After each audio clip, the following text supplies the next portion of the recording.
Ready for Karnataka TET ಭಾಗ 19 ಕನ್ನಡ ವ್ಯಾಕರಣ ಸಿರಿಗನ್ನಡ 9ನೇ ತರಗತಿ ಕವಿ ಪರಿಚಯ ಅರ್ಥ ಇದೆ.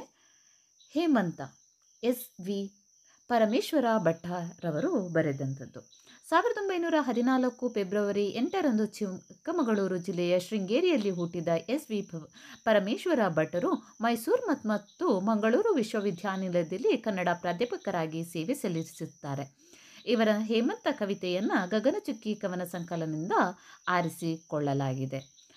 ಅರ್ಥಗಳು: ಇಳೆ, ಭೂಮಿ, ಗಂಧ, ಪರಿಮಳ ಅಥವಾ ಸುವಾಸನೆ. ಮರುತ ಅಂದರೆ ಮಾರುತ ಅಥವಾ ಗಾಳಿ.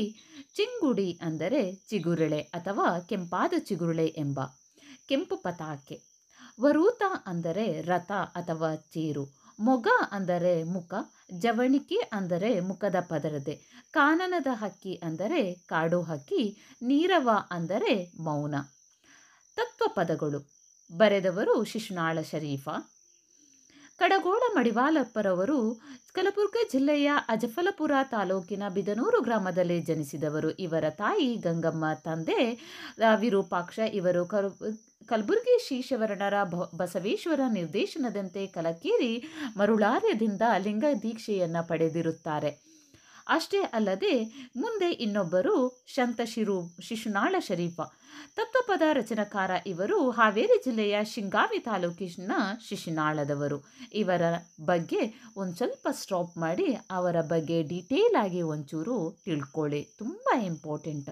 ಅಸನ ಅಂದರೆ ಅನ್ನ ಅಥವಾ ಆಹಾರ. ಏಕದಂಡಿ ಅಂದರೆ ತಂತಿವಾದ್ಯ. ಚಕ್ಕಡಿ ಅಂದರೆ ಎತ್ತಿನ ಗಾಡಿ. ದಿವಿನಾಗು ಅಂದರೆ ಮೈ ತುಂಬಿಕೊಳ್ಳು.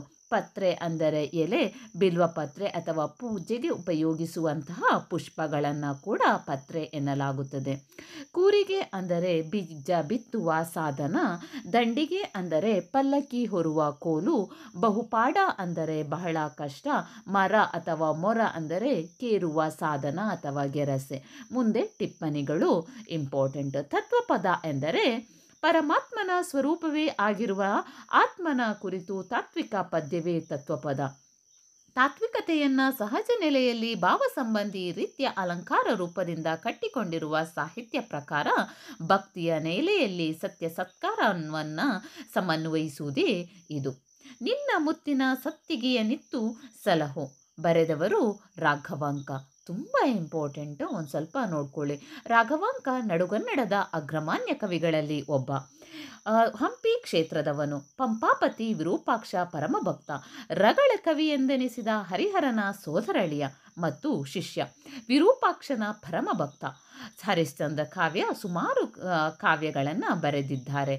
ಇವರ ಬಗ್ಗೆ ಒಂದು ಸ್ವಲ್ಪ ಸ್ಟಾಪ್ ಮಾಡಿ ರಾಘವಾಂಕನ ಬಗ್ಗೆ ನೋಡ್ಕೊಳ್ಳಿ, ರಘುವರಿ ಕವಿಯನ್ನು ನೋಡ್ಕೊಳ್ಳಿ. ಅರ್ಥ: ಅಡಸಿ ಅಂದರೆ ಮುತ್ತಿ, ಆವರಿಸಿ ಅಥವಾ ಬಯಸಿ ಎಂದರ್ಥ.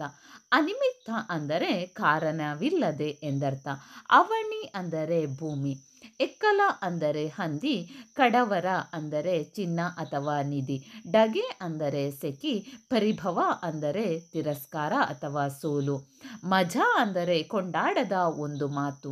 ರುಜೆ ಅಂದರೆ ರೋಗ ಅಥವಾ ಕಾಯಿಲೆ. ಸಾಲಭಂಜಿಕೆಗಳು ಅಂದರೆ ಗೊಂಬೆಗಳು ಅಥವಾ ವಿಗ್ರಹಗಳು. ಅಧಟ ಅಂದರೆ ಶೂರ. ಅಬುಧಿ ಅಂದರೆ ಸಮುದ್ರ. ಆಜ್ಯ ಎಂದರೆ ತುಪ್ಪ. ಉದ್ಯೋಗದೇಸಿರು ಅಂದರೆ ಪ್ರಯತ್ನಿಸಿದರು. ಒಸೆದು ಅಂದರೆ ಮೆಚ್ಚಿ. ದುರ ಅಂದರೆ ಕಾಳಗ. ಪಸಾಯ ಅಂದರೆ ಉಡುಗೊರೆ ಬಹುಮಾನ.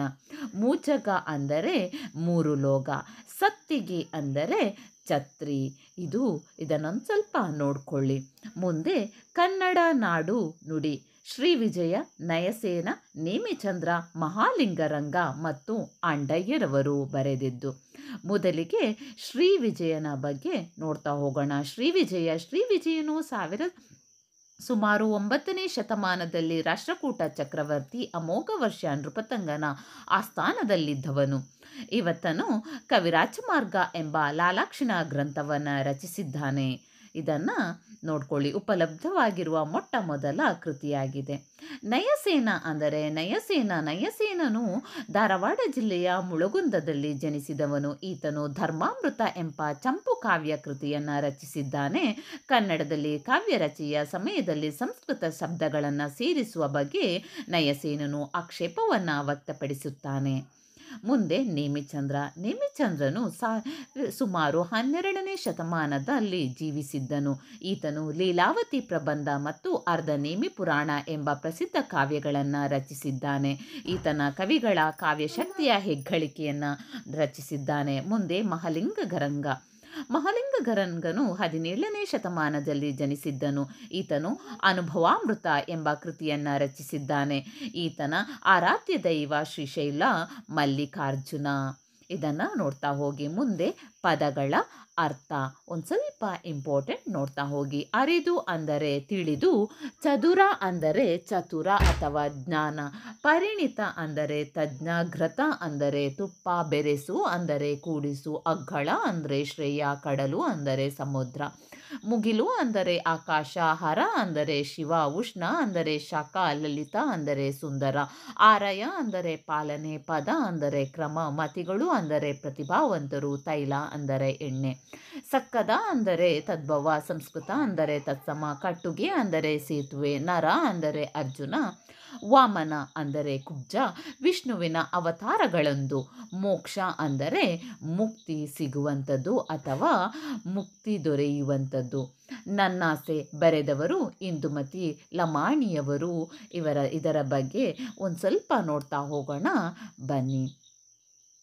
ಇಂದುಮತಿ ಲಮಾಣಿಯವರು ಜನನ ವಿಜಯಪುರ ಜಿಲ್ಲೆಯ ಬರಟಗೆರೆ 3ನೇ ತಾಂಡದವರು. ದಲಿತ ಸಾಹಿತ್ಯ ಪ್ರಕಾರದ ಪ್ರಮುಖ ಕವಯತ್ರಿ, ಬಂಜಾರದ ಸೇವಾ ಸಂಘದ ಅಧ್ಯಕ್ಷರು, ಮಹಿಳಾ ಸ್ನೇಹ ಸಾಹಿತ್ಯ ಸಂಘದ ಅಧ್ಯಕ್ಷರಾಗಿಯೂ ಇದ್ದಾರೆ. ಸುಮಾರು ಕೃತಿಗಳನ್ನು ಬರೆದಿದ್ದಾರೆ. ಅಷ್ಟೇ ಅಲ್ಲದೆ ಸುಮಾರು ಪ್ರಶಸ್ತಿಗಳನ್ನು ಕೂಡ ತನ್ನ ಮುಗಿಲಿಗೇರಿಸಿಕೊಂಡಿದ್ದಾರೆ.